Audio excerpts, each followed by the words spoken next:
30-minute reviews, beware of spoilers, and exploring hyperspace lanes are all available ad-free. But if you want to support the show, you can go to bewareofspoilers.com and click the support button that's available on the Spotify website. Thank you.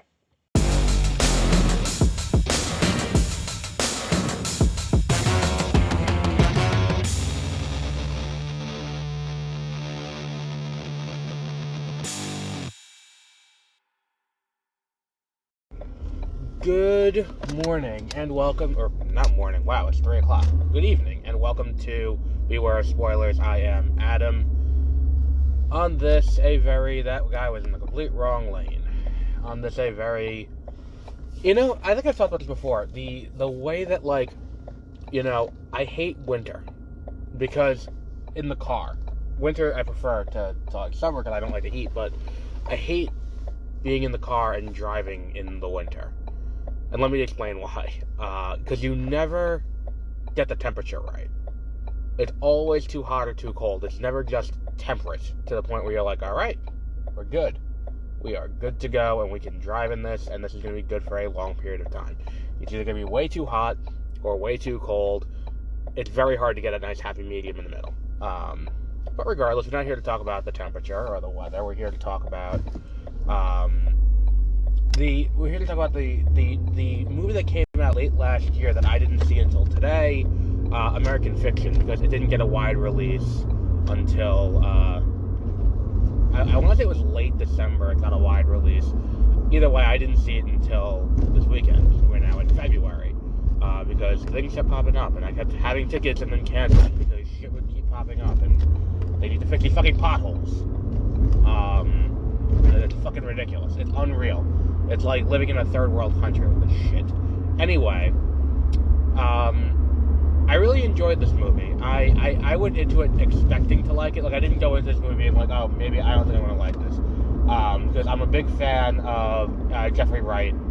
I have been since, I think the first thing I saw him in was probably Catching Fire. I think for a lot of people, that was probably their on-ramp for the Jeffrey Wright bandwagon. But he was, bandwagon's the wrong word, realizing that he's a great actor, I guess is a better way to put it, but either way, the point is, since then, I've not seen him put in a bad performance. I've seen him in not great things, and he's still great in them, but, like, seeing him lead a movie and really get to be the leading man and not in a supporting role was something that I was like, all right, let's see how he does this. And he's great in this. Sterling K. Brown is great in this too. I really enjoyed this movie. For those who don't know what the movie's about, it's a story of this. He's a writer who is a professor who writes, he writes fiction, and all of his books he gets pigeonholed in as a black author because he's black and he's an author.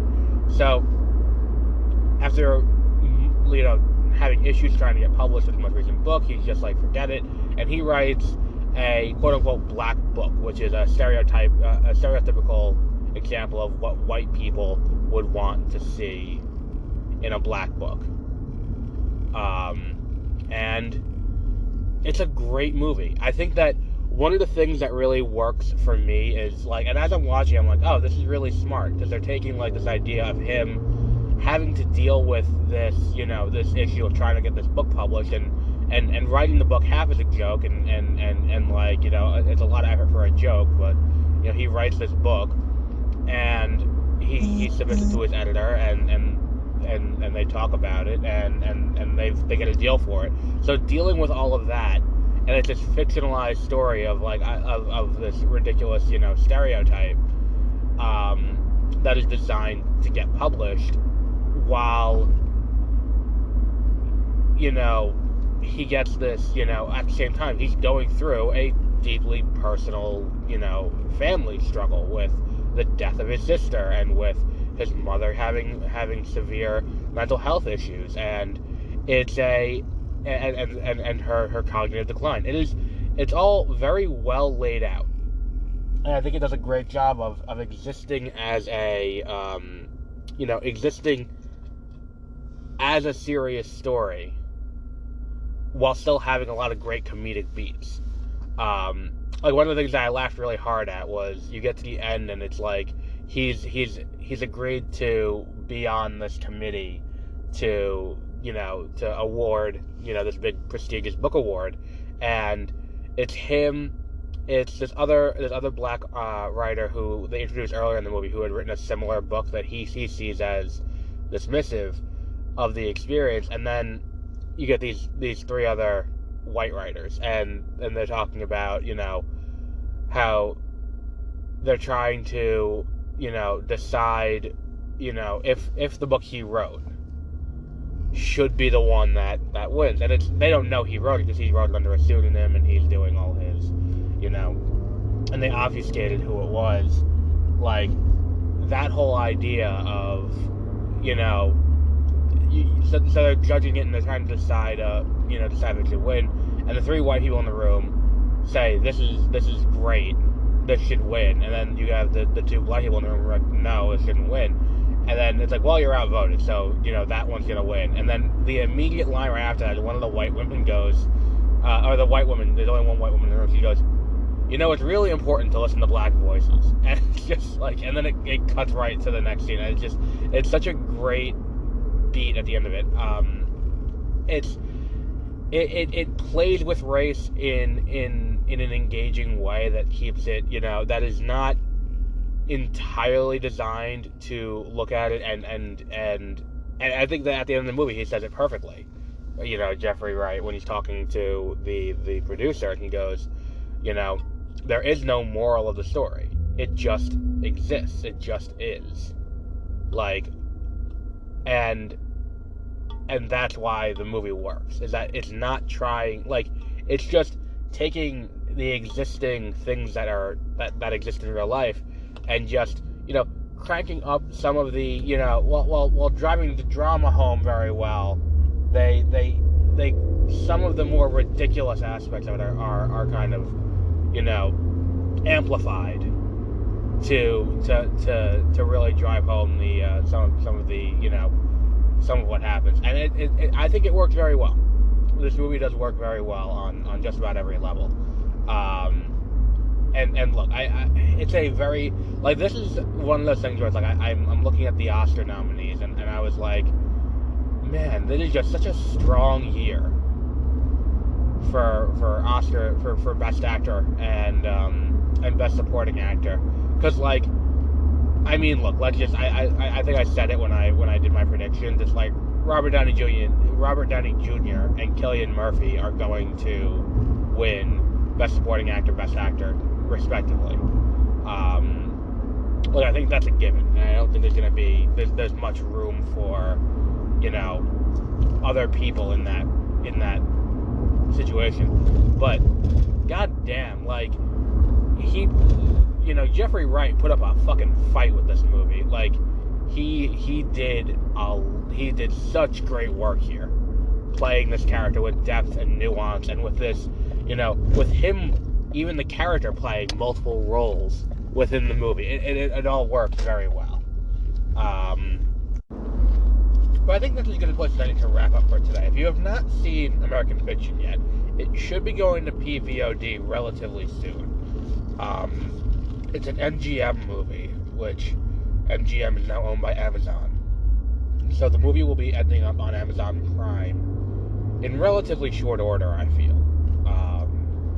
But I would definitely recommend checking out American Fiction. It's worth seeing in the theater, so it'd be a 5 on this scale. But I think that it's something that no matter how you can watch it, watch it in a theater, watch it in a matinee, watch it, at home on streaming on your big TV, watch it on your phone, watch it on the backseat of an airplane, while you're flying, wherever you're going. No matter how you can watch it, this is a movie that's worth watching. But yeah, I would very highly recommend seeing American Fiction in whatever form you can. But that's it for today. We will be doing Master Universe Revolution. I promise we'll be doing that. I've been busy. We will do that.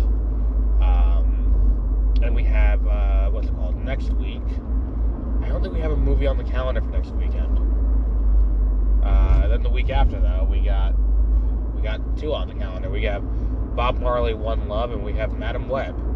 We have an embarrassment of riches at the theatrical. I don't want to be mean to Bob Marley. That movie could be okay,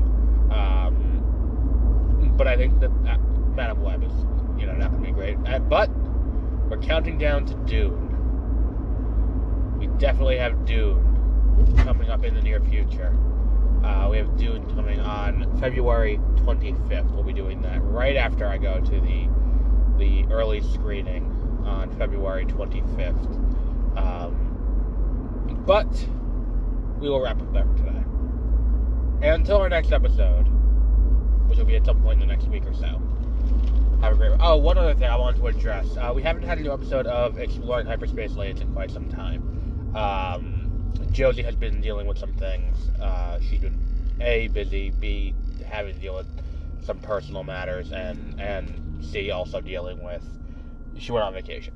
But we have all of those things kind of came together. It's been a little bit since we had an episode. But we will be back to that at some point, hopefully late this month or next month.